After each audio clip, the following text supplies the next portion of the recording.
দুরুদের ক্ষেত্রে একটা বিষয় হলো যে এত গুরুত্বপূর্ণ দুরুদ যে এটা বিনা উযুতেও পাঠ করা যাবে, কারণ সবসময় সবচেয়ে জরুরি বিষয়, সবসময় মানুষ উযু থাকতে পারবে না, যাতে সবসময় পড়তে পারে। এই জন্য দুরুদের জন্য ওযুর শর্ত নাই, এটা বিনা উযুতেও কি করতে পারবেন, পাঠ করতে পারবেন। এমন কি গোসল ফরজ, তখনও আপনি চাইলে কি করতে পারবেন, দুরুদ পাঠ করতে পারবেন। এখন থেকে জুমার রাতে, জুমার দিনে এই আমলটা আমরা ছাড়বো না, দুরুদের আমলটা। ভাই, দুরুদের আমল এমন একটা আমল, যে কোনো বিপদে আপনি মুক্তির কোনো পথ পাচ্ছেন না, দুরুদ পড়তে থাকেন, আল্লাহ তাআলা আপনাকে উদ্ধার করবেন, হাদিসে ওয়াদা আছে। এবং আপনি দুরুদ পাঠ করতে থাকেন, আল্লাহ রাব্বুল আলামিন আপনার জীবনে বারাকা দিবেন। একজন সাহাবী বলছে, ইয়া রাসূলুল্লাহ, আমি তো অনেক দোয়া করি, এর ভিতরে আপনার জন্য দোয়া, দুরুদ মানে নবীজির জন্য দোয়া, আপনার জন্য দোয়া কতটুকু করব? তিনি বিভিন্ন পার্সেন্টেজ বলছেন, 4 ভাগের 1 ভাগ, 3 ভাগের 1 ভাগ, অর্ধেক। বলতে বলতে তিনি বুঝতে পারছিলেন নবী সাল্লাল্লাহু আলাইহি ওয়াসাল্লাম পুরোপুরি সন্তুষ্ট না। তখন বললেন যে, আমার সব দোয়া যদি আপনার জন্য বরাদ্দ করি? তখন নবী সাল্লাল্লাহু আলাইহি ওয়াসাল্লাম বললেন যে, ইদান তুকফা হাম্মুক, যদি এটা তুমি করতে পারো যে তুমি শুধু আমার জন্য সব দোয়া বরাদ্দ করে ফেলতে পারো, তাহলে তোমার আর জীবনে কিচ্ছুর দরকার হবে না, সকল পেরেশানির জন্য যথেষ্ট হয়ে যাবে। এবং ওয়াতগফার যামবুক, তোমার সকল গুনাহ মাফ হয়ে যাবে।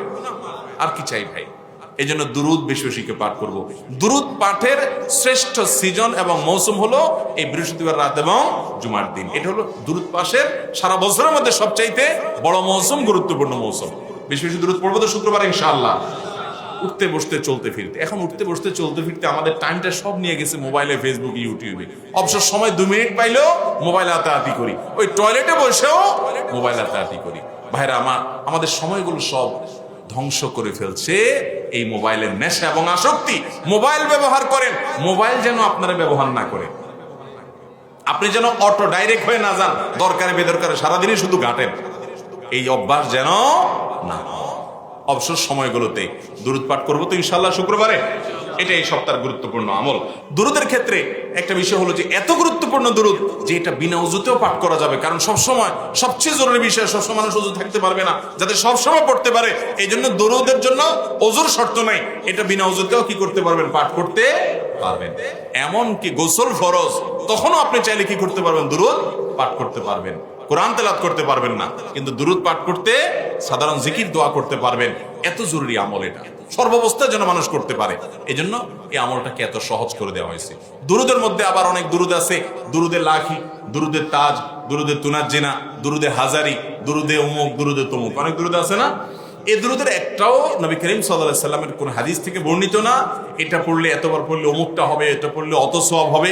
এগুলো সবগুলো মানুষের নিজস্ব আইডিয়া, নিজস্ব বানানো জিনিস।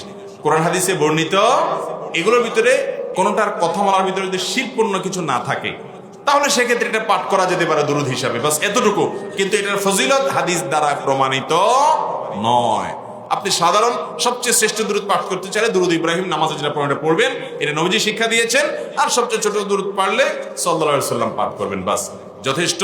আর মাঝামাঝি কোনো দুরুদ পড়তে চাইলে পড়তে পারেন, কিন্তু এই আকীদা বিশ্বাস রাখবেন না যে এটা এতবার পড়লে অমুক উদ্দেশ্য সফল হবে, হান হবে, তান হবে। এগুলো সব মন গড়া, মানুষ দ্বারা প্রমাণিত